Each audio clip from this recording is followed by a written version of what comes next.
Wow, a lot of snapping, which is great because today we're rapping. We're rapping. Wrapping up Joshua, not freestyle rap. If you thought that, listener, that would be a sight to see. Not that we're bantering, but man, we try to clap in service today. Boy, and it was all over the place. It's great. I did appreciate it was for the most part on 2 and 4, not 1 and 3, because it was a 2 and 4 type of song. It's great.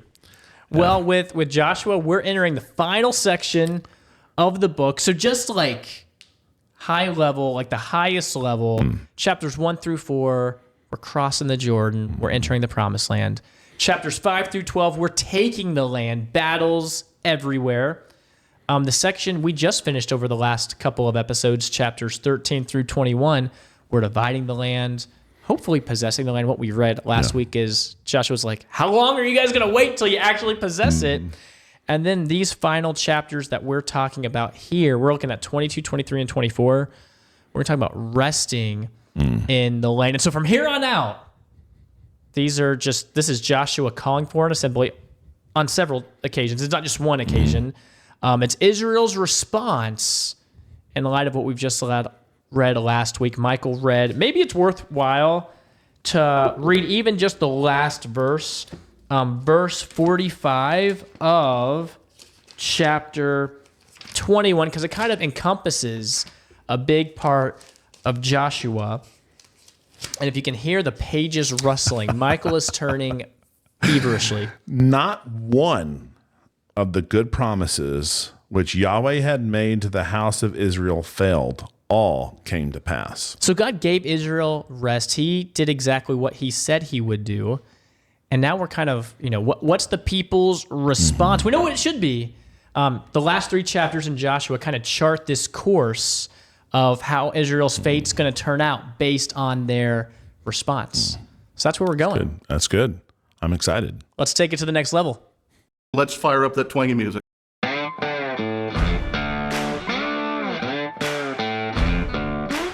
From the heart of the Low Country in South Carolina, it's the Take 2 podcast, where we take theology to the next level. Chapter 22 of Joshua. We'll see what we want to read, what we don't want to read. If we're looking at the first 8 verses, it's very positive. It's a commendation. And really, it's a callback to kind of the beginning of the book. There's 2.5 tribes. Can we remember what they are? The 2.5 tribes? Yeah. Ephraim? No. Reuben and Manasseh. Reuben, half tribe of Manasseh. That's the half. And I think it's Gad. Oh, yeah. Are the ones on the east. And basically... I didn't know what necessarily what you were asking, but then I thought, he's asking the ones that remained on the east side of the Jordan. Yeah. And we kind of started out... Moses talked about this initially, and then Joshua was like, hey, guys, remember what you told Moses? You got to come with us across the river, fight with us, then you can go back. You're not just like piecing out. That would be bad. That would be, I think he even called back and said, that's like similar to what we did before we got in the promised land. We didn't obey God, and we got 40 years of wondering, let's not do this. No bueno. Again, no bueno is right. They lived out the chapter 1, negotiation that they kind of talked out. And Joshua here, we won't read it, but in verses 1 through 8, really said, good job, guys. Actually, let's read one of these verses. Verse 5. Only be very careful to observe the commandment and the law which Moses, the servant of Yahweh, commanded to you, to love Yahweh your God and walk in all his ways and keep his commandments and hold fast to him and serve him with all your heart and with all your soul. Sounds like Deuteronomy 4, 5, and 6. Yeah, very similar. And I think as we go throughout this, it'll be echoes of Moses to where Joshua essentially hears like Eastern tribes. Great job, commendation. And then this command, like you did good. Just from here on out, observe with your whole heart, with your soul, live for God. Then we transition to kind of a weird story. Verses 9 through 20, we read that these Eastern tribes build an altar that's significant size. Let's read verse 12 to learn a little bit more of what they were doing. When the sons of Israel heard of it, the whole congregation of the sons of Israel gathered themselves at Shiloh to go up against them in war. Yeah, so they made this big, monument of sorts. This altar, it's actually an altar. Let's see what verse 10 says. it says they built an altar by the Jordan, and it says an altar of imposing size. I don't know what size that would Mine be. says a large altar in appearance. So it's not small. Yeah. It's not only is it large, but it's an altar, which you would think that's a place where you would offer sacrifices. Yeah. And so the other tribes see it and say, we're going to make a war against them. It gets very tense. Essentially what happens is Phinehas and the heads of each of the tribes come to confront, like, why is there another altar? There's one. Shiloh's the place where we go to really worship. This was really condemned in the law of Moses. In Numbers 25, something similar happened and a plague ensued because they did not follow, exactly what God said. Achan's not that too distant memory where it's like one person's sin affects everyone. So they're like, we got to snuff this out It's right good coaching away. technique, by the way. Like, hey, if this person is not on time, we're all running, that type of thing. That's great. Don't you love it when a coach is like, all right, we're running a lap. And you're like, I saw someone cut a corner. But you're like, you don't, you're like, I don't know, you say it, and everyone's like, oh, and they're like policing themselves a little bit. Yeah. But to me, that's odd. It's like, why? It's like, it's a weird thing to build that altar. Yeah. What were they thinking? Let's find out. Oh, that's good. Verses 21 through 29, the Eastern tribes essentially say it's not what you think. They said, we actually made this altar to prevent future unfaithfulness. It's going to be a monument. We're not going to literally worship here. We'll still go to Shiloh. Like, it's not where we gather on festivals and all these things, but we're kind of like Israelite. We're on the wrong side of the Jordan. People are going to read the Torah and they're going to be like, you guys aren't really part of Israel. Future descendants might, view us as inferior. We might actually get excluded because we're like on the east. We're on the wrong side of the river.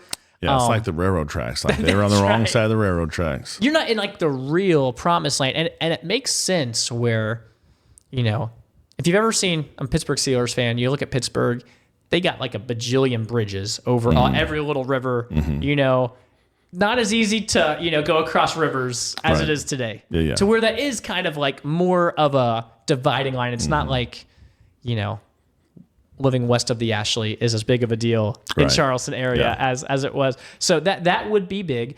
And so the altar wasn't made for burnt offerings, but rather a witness that they were Yahweh's people. It would, in short, it would actually just serve as like, hey, you are God's people. God's been faithful. Let's look at this.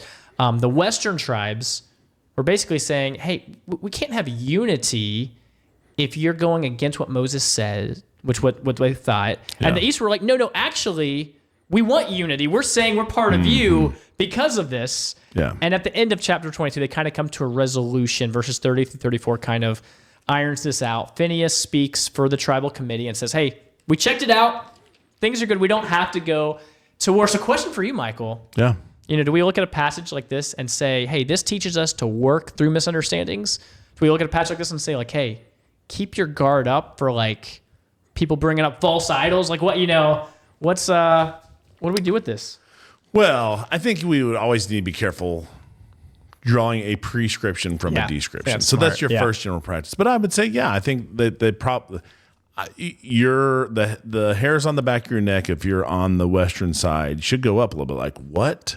God commanded us that we're going to sacrifice here, currently at Shiloh in the tabernacle. You know what happened when Aaron made the golden calf? Yeah, that's right. And that's that's funny. It seems like so long ago with the beginning of Exodus, right? Or, it's just like 40 years, maybe 40. That's 40 crazy. and Yeah, some it's not change. that. Yeah, people know about this. Yeah. And so I think it's fine for the Western tribes to be like, we got to go check this out.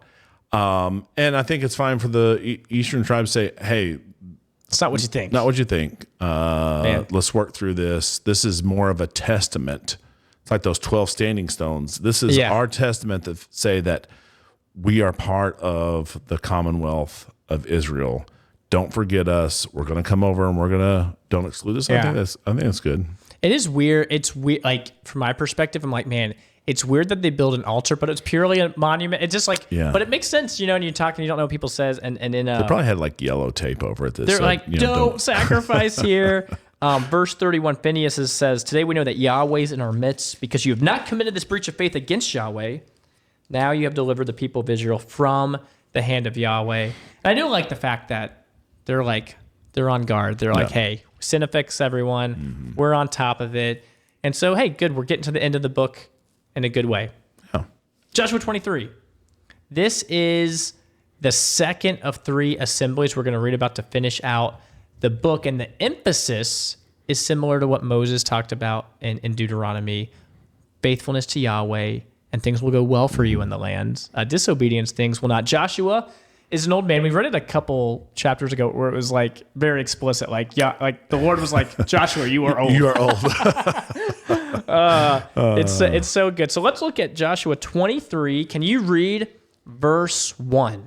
Now it came to pass after many days when Yahweh had given rest to Israel from all their enemies on every side, and Joshua was old, advanced in years. Here we are. Same story. Verse 2 will tell us that he summoned all of Israel, its elders and heads, its judges and officers. So not necessarily everyone, but all of the major leaders are here for this one, contrasted with the future assembly, which would be more of all of Israel.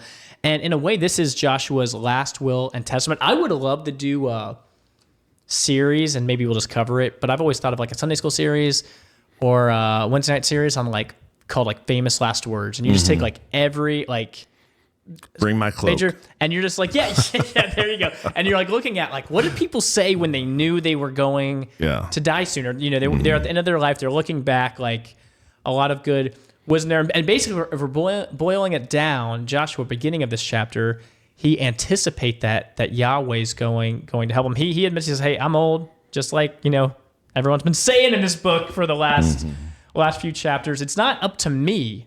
It's up to you all. It's up to the leaders to lead. You guys have seen what Yahweh has done. At some point, your children are not going to have seen this. They need to hear about this. You mentioned the 12 stones. Like, children are going to ask you, like, what are this about? Like, you need to be able to tell and propagate this because you're going to be off the scene at some point. Talks about a condition for Yahweh's help. Let's read verses 6 through 8. Be very firm then, to keep and to do all that is written in the book of the law of Moses, so that you may not turn aside from it to the right hand or to the left, so that you will not associate with these nations, these which remain among you, or mention the name of their gods, or make anyone swear by them, or serve them, or bow down to them. But you are to cling to Yahweh your God, as you have done to this day. So what Joshua is doing here, this is his first exhortation, like, be faithful, things will go well. In verse 9 and 10, he says things like, Yahweh's driven out these nations. No one's been able to stand before you. You've seen this. It's like this motivation from grace. And then there's the second exhortation, kind of like what we just read. It's like, hey, be careful, obey the Lord. But the second motivation is fear, saying, hey, if you turn back, if you cling to these nations, know for certain that Yahweh will not drive out nations before you, but there'll be a snare for you and a trap for you, a whip on your sides and a thorn in your eye until you die. Also, almost like that's what happened. It's almost like I've read this in Judges before, the snare and the trap and all of these things. And so he gives I think this is instructive, he gives a positive, God's so gracious and good, he does the thing, and he gives a negative, where both of those are good drivers to do what's right. And then ends the chapter in verses 14 through 16, that kind of gives the two-edged sword.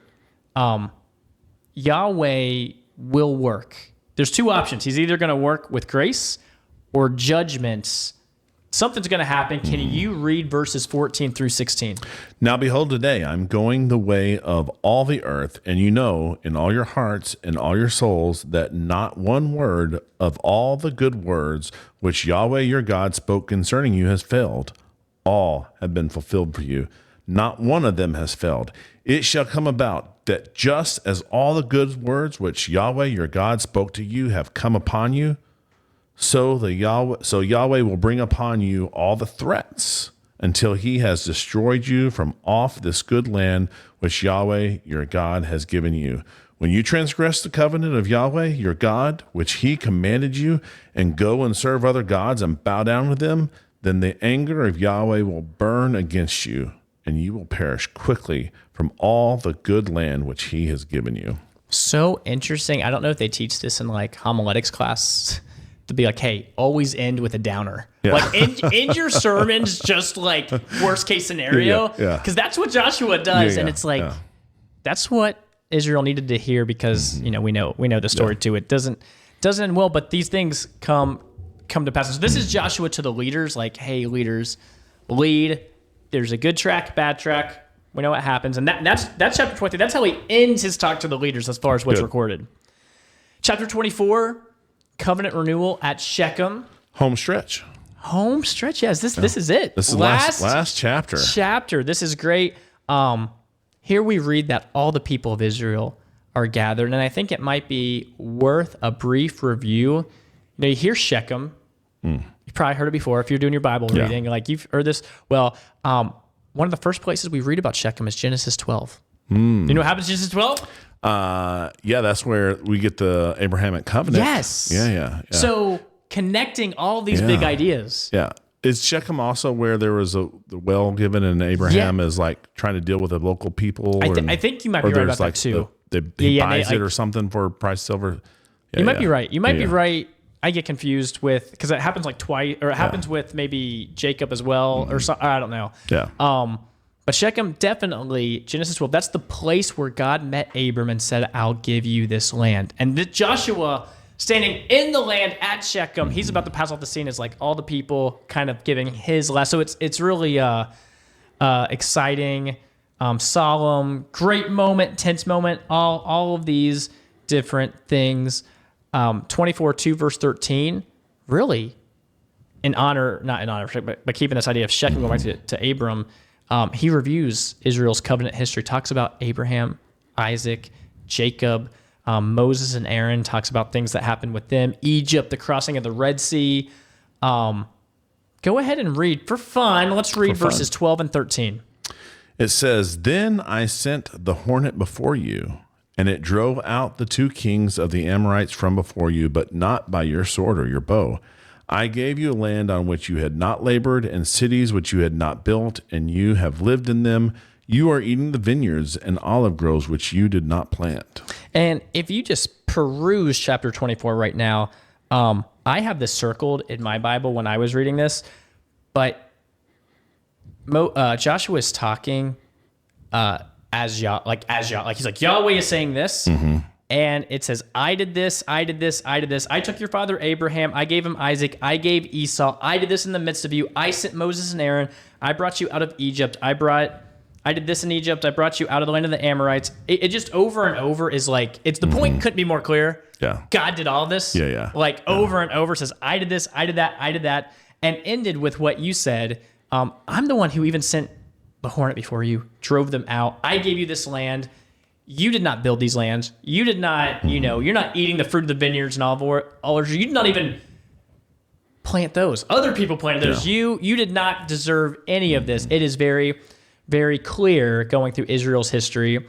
And then it turns to this covenant ceremony with what you talked about last time, these famous words in Joshua for the last chapter.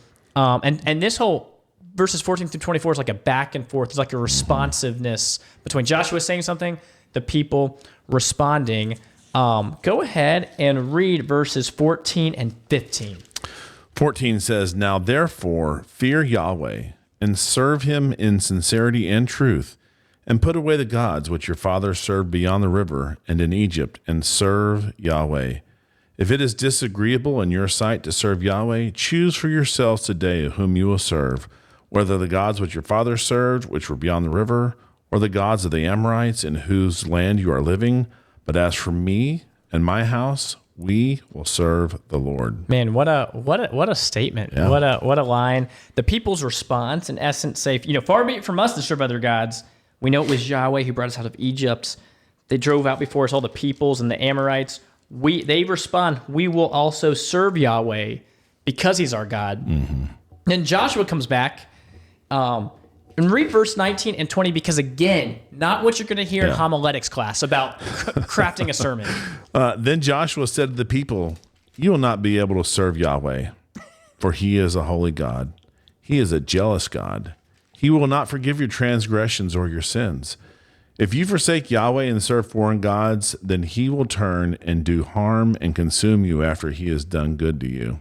So to recap, Joshua's like, choose you this day whom you will serve. Yeah. People say, hey, sign me up, I'll serve. Joshua says, He's like, no, you won't. No, you won't. He's like, this is bad. And then the people's response, verse 22 says, verse 21 says, no, we will serve Yahweh. He's like, no, they're like, no, Joshua, we're wrong. And then Joshua responds, you're witnesses against yourselves that you've said you've chosen Yahweh to serve them. And they say, we are witnesses, kind of, ratifying. I think Moses had the same clarity at the end. I think it's the same thing. He's like, I've been with you long enough. I know. He's like, I know you're not gonna stay with us. Isn't that crazy? Yeah. Can you imagine Pastor Joel being like, hey, obey. You guys say you're gonna obey. Everyone's like, yeah, we'll obey. It's like, no, you're not. What a great. That's like, it's and then we get should be a strategy. He always talks about, hey, I want this sermon to go with you, but it's not. But God's going to judge you. You're going to have trials this week. Yeah. Oh my goodness. And so verses 25 through 28, Joshua made a covenant with the people that day and put in place statutes and rules for them at Shechem. And Joshua wrote these words in the book of the law of God, and he took a large stone and he set up there another reminder by the sanctuary of the Lord. And Joshua said to the people, behold, this stone shall be a witness against us, for it has heard all the words that Yahweh spoke to us. Therefore, it shall be a witness against you, lest you deal falsely with your God. So Joshua sent the people away, every man to his inheritance. And when I read something like that, it reminds me of Jesus being like, these stones would cry out, all these things. That's big. And so they had this witness, and then the rest of the chapter talks about Joshua's death and burial. We actually kind of started the whole series with these, quote unquote, different funerals. With at the beginning Moses, then Joshua, and then it says Eleazar, talks about Joseph's bones, all these things. And, that's wrapped. That's how it ends. And so it ends with like, very happy and cheery. You read, it's like, man, all of this like conquering and promised land, and it's great. But it does end like many other, reminds me of our Ezra and Nehemiah series. Like good things happened, but it ends like you're like, this is not how it's supposed to be. There should be like more. And if you're feeling that way, it's good. And it's crazy. You feel like that after like Deuteronomy. You're feeling like that here. After Judges. This is like a theme where you like things. Honestly, you read this whole book, it's not like it's full of like everything's been terrible, like little hints. It's like there's a lot of really good things. After 1 Samuel, you're like, okay. We're finally getting it. Finally. And then like, 10 chapters in, you're like, oh, David's messed this up.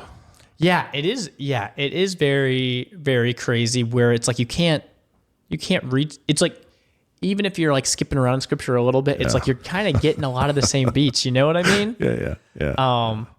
But that's Joshua in a nutshell. I've enjoyed going through it because I think, you get Jericho, you get Ai, and you sometimes don't appreciate all the other stuff that's going through there. And so I know for me, like reading through, it's like, wow, reading some books on it, it was helpful for me to see, wow, there's a lot in here, even with some of this monotonous stuff. It's like, oh, this is structured in a way to say something. Yeah. Very good. After this, we're running concurrently with a cult series right now. Yeah. We'll see. We got a couple things maybe that's in store for our next little series. 8 weeks, 2 months. Yeah, it's pretty good.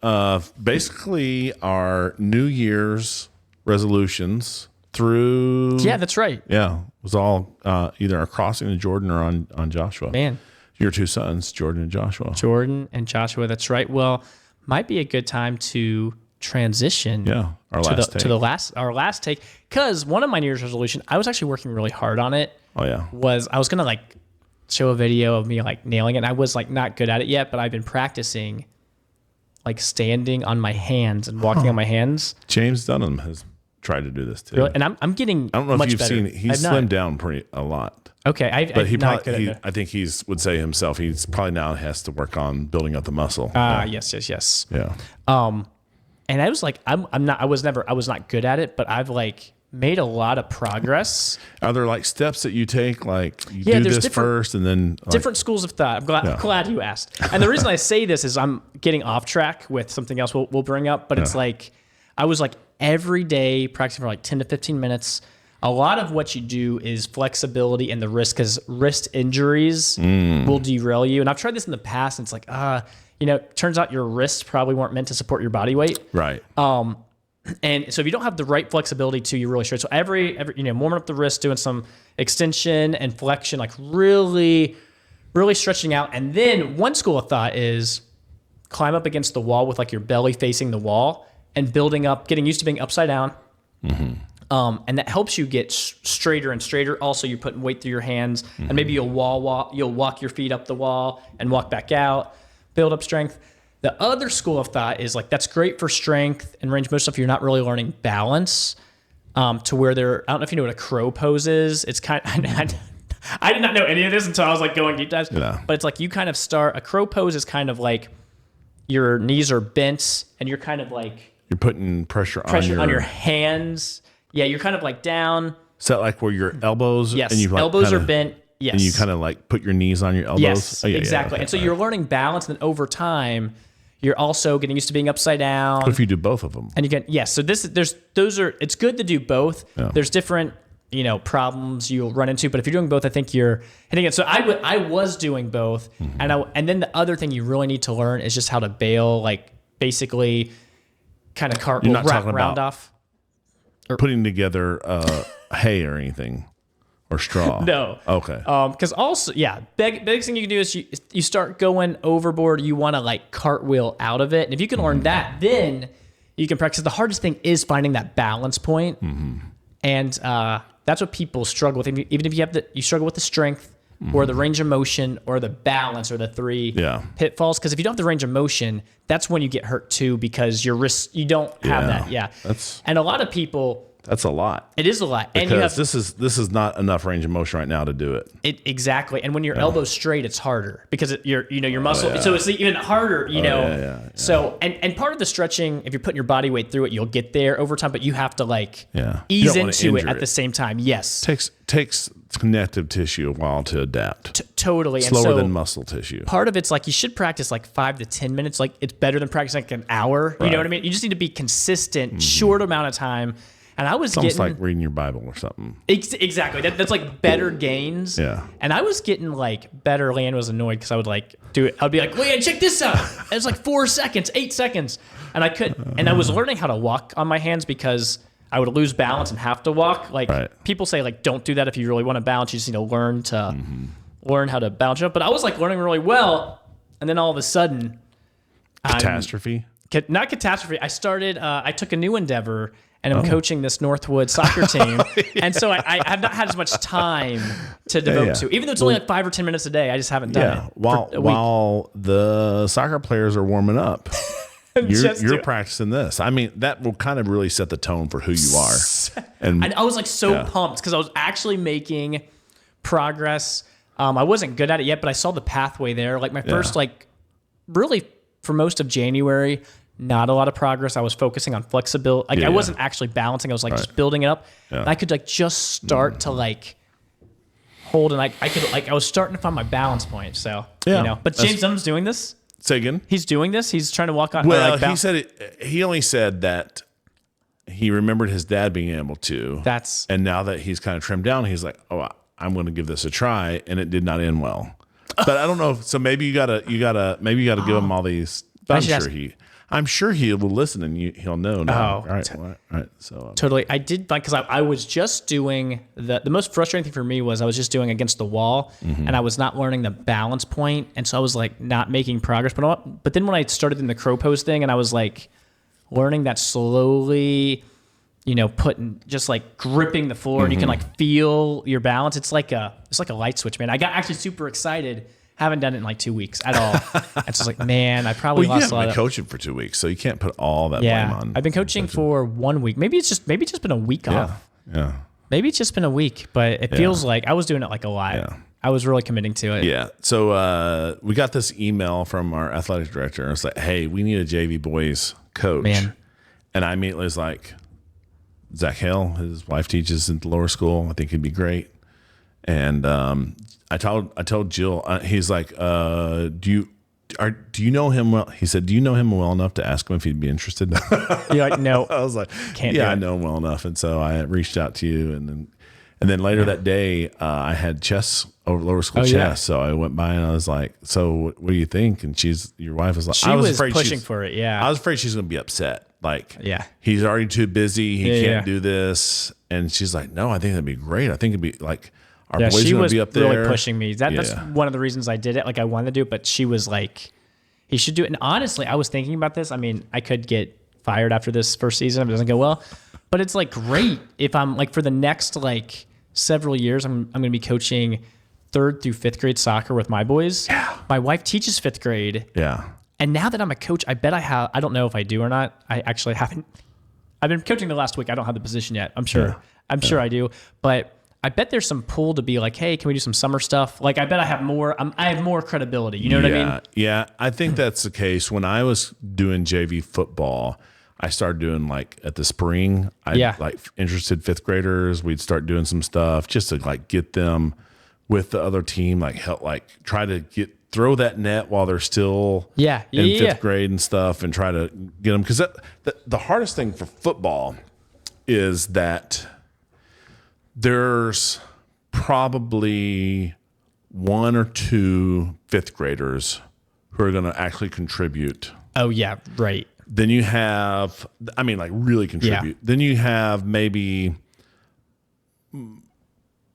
10, depending on how big the class is, that may come in as subs every now and then. Everyone else, they're probably not seeing the field unless like you're way down or way up or something like that. And everyone's putting in subs. And you're trying to, I would tell them, this is an investment year. Because you're small, you're going to hit puberty, you played flag football. This is like all this is new and less. And there have been people who have done like contact football and they really know what they're doing. Yeah, but unless that was you, my personal opinion, we shouldn't be doing flag football because it teaches it's a wrong bad mentality. Habits. Yeah, it's different. Like, that doesn't help prepare them for. It doesn't help prepare the offense or the defensive side. I bet. I didn't think about that, but that makes a lot of sense. Yeah. So anyways, so I would try to like cast that net to like try to make a personal relationship with them and like, hey, I like you, you like me. You're going to hate me as a coach though. And you're going to hate this year, but come back in a 7th grader because as a 7th grader, you'll be like totally ready. It's totally different. That 1 year of growing, lifting weights, getting a little bit more testosterone makes a huge difference. And then by 8th grade, like the difference between a 6th grader and 8th grader, man. it's huge.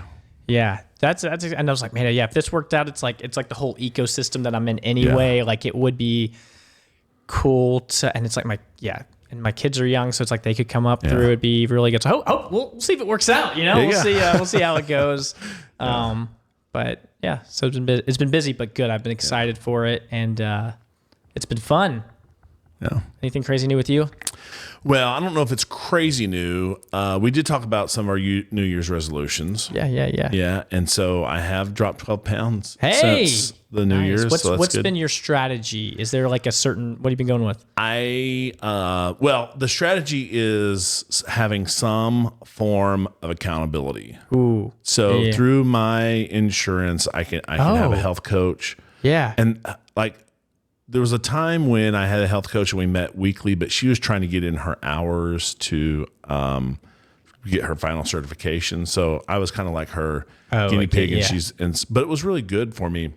And so I'm just going to meet with these people like once a month, but I'm logging all my food. That's great. I think calorie cap is big because, if you've never, and I have logged all my food before, I hate logging all my food. It's a pain. It is a pain. Yeah. Like for people it's a good thing to do. Yeah. I have never done it. I've been doing it recently, and it's hard if you're not trying to hit your macros. Yeah. Like I'm not counting calories necessarily, but I'm counting like how much carbs versus protein. And it's like, wow, I just figured I would hit this. It's like, no, it gives you, okay, now I kind of know what I'm eating, and I could be like, because I just assume this has enough protein, and protein's hard to get unless you're trying. I was like, I know I get enough protein. Yeah, but I could get more. Yeah. Yeah. My only way that I get close to my protein is I have to cheat cheat and use like protein bars where it's like it's like packed. it's packed in there. It's like it's kind of difficult- do. It's difficult to get natural protein.